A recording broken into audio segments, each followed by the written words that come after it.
Salut, c'est Trado, je suis content de vous retrouver pour la mise à jour de l'analyse technique du CAC 40, mais avant de commencer l'analyse action, alors comme vous en doutez dans le contexte actuel de record historique, je n'ai pas véritablement de signaux de swing trading sur les actions tels que j'ai l'habitude de vous en présenter parce qu'on est déjà sur des signaux haussiers qui ont été bien consommés. Les actions qui sortent de mes screeners sont des petites actions et je préfère pas envoyer les débutants là-dessus.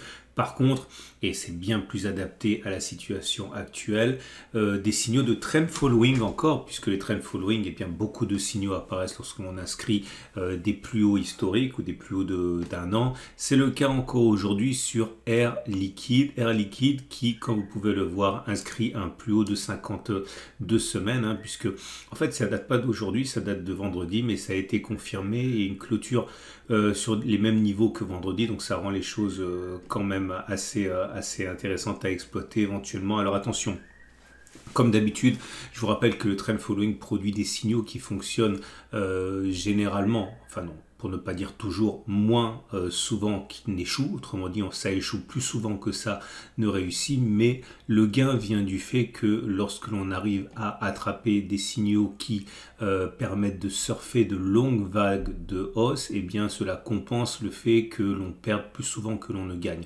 Et en l'occurrence ici, un des signaux que j'utilise pas très souvent parce que c'est pas un de mes signaux préférés, mais bon, on prend ceux qui tombent aussi. Là, on a un signal qui a été donné en cassure du plus haut de 52 semaines et on peut regarder à mettre un stop de protection, enfin un trailing stop en l'occurrence, hein, sous le super trend. Alors attention, c'est un super trend classique, hein, 3-10. Ce n'est pas nécessairement ce que moi j'utilise comme super trend, mais en tout cas ça a l'avantage de la simplicité. Regardez ce qui se passe. Je vais vous prendre quelques exemples. Alors, des exemples qui ont fonctionné, des exemples qui n'ont pas fonctionné correctement. Par exemple, sur cette occurrence-ci, comme vous pouvez le voir, un nouveau plus haut de 52 semaines a été inscrit sur cette bougie-ci en clôture. On aurait été évacué, enfin sorti du trade sur cette bougie de cassure du super trend. Ça aurait donné un gain de 4%. Alors, il y a des fois où on perd de l'argent aussi, hein, comme par exemple, attendez, laissez-moi vous donner un exemple. Là, c'est un bel exemple par contre. Là, le plus haut de 52 semaines a été réalisé. Ça, c'était l'ancien plus haut, ça, c'est le nouveau plus haut ici. On a frôlé le super trade, mais on ne l'a pas cassé. Et on aurait été sorti du trade sur le stop suiveur ici, donc avec une progression de 10%. J'essaie de vous montrer un exemple où on a perdu de l'argent. Là, pareil, on en a gagné un petit peu. Ici aussi, voilà, là, on aurait perdu de l'argent. Vous voyez, si on était rentré sur ce plus haut de 52 semaines, sur cette bougie-ci, en clôture, on aurait été sorti du trade ici, donc avec une baisse assez mesurée finalement. C'est ça l'avantage de ce système, c'est qu'on n'aurait perdu que 3%. Donc voilà, l'idée c'est ça. Et vous avez donc un nouveau signal qui a été donné aujourd'hui. Alors si je vous en parle, c'est aussi parce que comme il est plausible que l'on entame une correction bientôt sur le CAC 40, hein, c'est assez légitime après une progression de plus de 25%, ça vous permet à la fois de respirer un petit peu, mais ne pas trop souffrir si la consolidation sur le CAC 40 est très marquée, puisque vous seriez sorti à bon compte, hein, sur le super trend ici, donc pas très bas, une baisse de 3,6%, ça se gère assez facilement. Bon voilà, je trouvais que c'était intéressant de vous montrer ce signal. Je vous rappelle que le module consacré au trend following fait partie du pack Total Trado, et le pack Total Trado, je le dis toujours pour les débutants, il est accessible avec vos points compte personnel de formation, avec vos droits à la formation, hein. Alors c'est un peu plus cher, ce n'est pas 139 €, c'est 700 €, mais parce que avec cette formule CPF, eh bien vous avez un point téléphonique avec un véritable conseiller en investissement financier, Bruno, un ancien de Londres, de la City, hein, qui pourra vous aider sur des thématiques aussi variées que reprendre un business, hein, dans le cadre d'une reconversion, analyser les résultats des entreprises, investir en immobilier, bref, vraiment un champ très large. Donc 1 heure d'entretien avec Bruno, hein, ce sont des choses qui ont une valeur certaine, plus sa lettre de perspective et de prospective, hein, stratégique. Bref, tout ça, ça fait partie du pack Total Trado dans le cadre du compte personnel de formation. Pour accéder accéder à ça, vous pouvez cliquer sur le lien qui est juste en dessous de la vidéo et comme ça vous utilisez vos crédits formation pour vous offrir. Vous avez, il y a des centaines de milliers de Français qui n'utiliseront jamais sans doute leur points sur leur droit à la formation. Donc si c'est votre cas, n'hésitez pas à l'utiliser. Deuxième chose concernant les actions, je vais essayer de me dépatouiller, mais je ne suis pas du tout à l'aise avec ce que je vais faire, même si la morale est sauve. Cela fait plusieurs semaines que je vous dis que je vais tenir les positions des stratégies actions parce que sinon c'est difficile à backtester, parce que sinon c'est assimilable à certaines pratiques que font certains youtubeurs ou certains conseillers qui prennent des profits très rapides simplement pour faire gonfler leur taux de réussite. Mais le problème est que c'est pas exactement comme ça que ça se passe dans la réalité, et le problème encore c'est que j'anticipe une correction, vous allez le voir, mais vous le savez déjà si vous suivez mes analyses, une correction assez marquée sur les indices, et je n'ai pas non plus envie de vous faire croire que dans la vraie vie un trader reste comme ça vent debout lorsqu'il anticipe des choses. C'est pas comme ça que ça se passe. Donc je vais clore les positions de stratégie action avec néanmoins deux choses. La première des choses, c'est que vous allez comprendre pourquoi en regardant une à une les actions. Deux, que vous compreniez également que l'honneur est sauf, parce que en termes de profit, je suis bien effectivement carré par rapport à ce que je fais, à savoir que il y a plus de gains que de pertes, et il y a plus de gains en pourcentage que de pertes en pourcentage. Autrement dit, il ne s'agit pas de maquiller quelque chose, des résultats qui ne seraient pas satisfaisants par des prises de profit qui masqueraient la chose. Alors, je vous montre ça.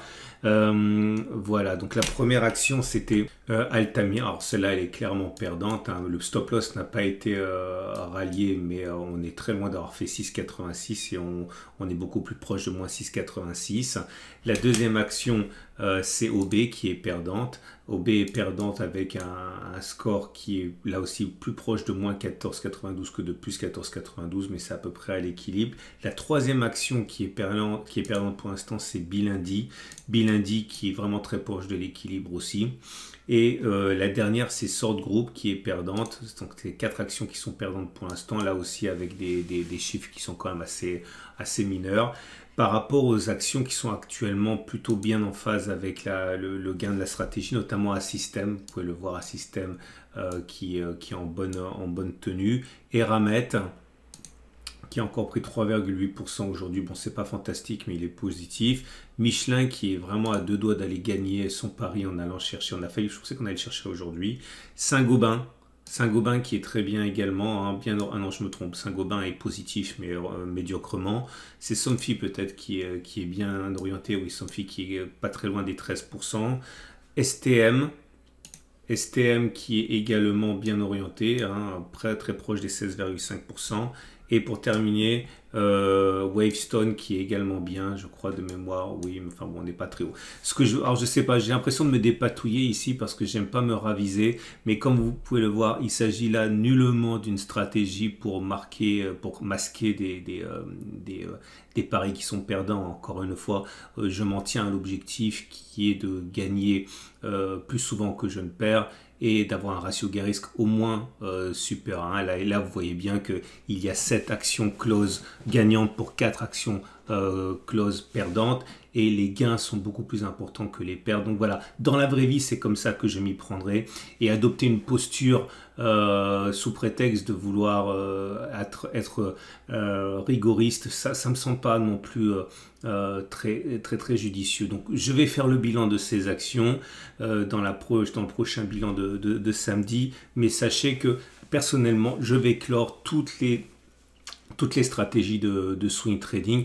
Je vous encourage pas forcément à le faire, je vous dis simplement ce que je fais moi, encore une fois dans le souci de vous montrer à quoi ça ressemble quand on fait du trading, et pas du tout pour autre chose. Donc voilà, vous avez peut-être trouvé que je manque de cohérence. tant pis. L'essentiel, c'est que vous sachiez quand même les raisons pour lesquelles et que je pense avoir la légitimité dans ces prises de bénéfices hein, pour le faire au regard de la correction à laquelle je m'attends. On passe maintenant au CAC 40, mais vous pouvez intervenir en dessous de la vidéo. Si vous avez quelque chose à dire par rapport à ça, je sais que ça sert aux milliers de personnes qui lisent ensuite hein, les commentaires. Donc n'hésitez pas à dire que vous êtes d'accord, à dire que vous avez tort, à faire un point quel qu'il soit. Je lirai ça comme d'habitude avec plaisir. On passe au CAC 40. Et le CAC 40 est frappé de pesanteur. On a commencé pas trop mal, hein, puisque enfin, la progression au mieux était à 0,44 avec une ouverture à plus 0,20. On termine néanmoins en territoire négatif. C'est assez décevant de voir que le CAC 40 n'a pas réussi à capitaliser sur le début hein, de séance. Et malgré le fait que l'on ait rebondi sur le support journalier ici des 7015, 7079, malheureusement le fait que l'on a réintégré le canal vert ici est plutôt de mauvais augure parce que normalement ce haut de canal qui a été cassé aurait dû servir de support par la règle du changement de polarité comme il s'est produit ici. Vous voyez, cassure de résistance, changement de polarité avec un retour à la fonction de support, et là c'est pas le cas, bien au contraire, on confirme la réintégration et c'est franchement pas de très bon augure pour la suite, d'autant que les perspectives de ralliement de la médiane ici sont quasiment nulles hein, et dans ces conditions toujours cette perspective assez terne hein, d'accélérer la baisse jusqu'au support hebdomadaire des 6914-6895, voire jusqu'au bas du canal. Hein. Ça correspondrait en fait à un schéma assez classique de rotation hein, dans un canal ascendant. C'est encore une fois très plausible. Hein. Alors, il est toujours bon d'utiliser des retracements de Fibonacci pour voir où les acheteurs pourraient se réveiller. Alors, si on prend la dernière impulsion haussière, on voit que les 23,6% nous amèneraient à visiter le bas du support journalier. Bon, c'est pas non plus impossible qu'on fasse une petite mèche comme ça tout en préservant le support avant de repartir. Ça serait pour les plus, on va dire, confiants. Hein. Ensuite, la possibilité d'aller chercher les 38% correspondrait en fait à un retour sur le support hebdomadaire, mais là pareil, inutile de le casser en clôture, on peut simplement faire une mèche et repartir. Voilà, ça ce sont des scénarios qui sont travaillables, hein. Ça se dit pas mais c'est joli. Oh non, c'est même pas joli, mais en tout cas on peut le faire et c'est quelque chose qu'on peut envisager si on a un biais haussier. Vous avez bien compris que c'est pas forcément le mien puisque j'envisage une correction plus profonde après 25% de hausse sur l'année. À noter que le chandelier japonais du jour est plus grave que ne laisse penser la clôture assez symbolique de 0,1% puisqu'on termine plutôt dans le tiers baissier avec une bougie rouge. C'est pas quelque chose de favorable et si on regarde les bougies Aiki-Nashi, on est loin d'avoir les bougies d'il y a 3, 4, 5, 6, 7 séances, cette belle succession de bougies vertes ici, sans mèche basse. Là c'est tout le contraire, ce sont des bougies rouges avec mèche haute, autrement dit le doute s'installe. Je vous mets simplement les bougies Aiki-Nashi, les Three Line Break, parce que n'oubliez pas que le jour où on aura une bougie rouge, eh bien ça risque de faire mal, hein, puisque je vous rappelle qu'on a backtesté ça dans la série de backtest sur le CAC 40. Lorsque l'on a des bougies, enfin le premier bloc rouge qui apparaît, c'est rarement l'unique. Hein.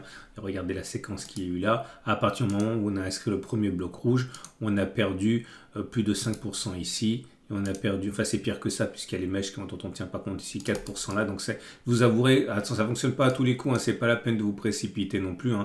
Regardez, là ça a échoué, là ça a échoué, là ça a échoué, mais bon, quand ça fonctionne plutôt pas mal, et en tout cas c'est suffisant pour avoir une alerte, hein. Donc surveillez bien l'apparition de ce bloc rouge, que ce soit sur le CAC 40 ou sur vos actions, si vous voulez acheter quelque chose, méfiez-vous si c'est trop tard parce qu'on a déjà inscrit un bloc rouge. Hein. On regarde les indicateurs purement techniques et là c'est pareil, hein, ça se dégrade. Bah, là on l'a sous les yeux donc je vais en parler. Le MACD vient de déclencher son signal baissier, regardez.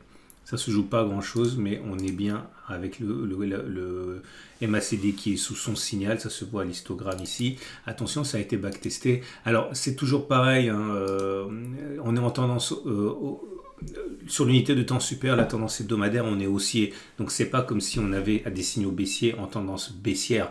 Là, on a des signaux en tendance haussière. Donc c'est moins grave, mais il y a de la place quand même pour envisager une petite consolidation fort légitime, encore une fois, après une progression. Je vous le mets parce qu'on a du mal à imaginer à ce à quoi ça ressemble.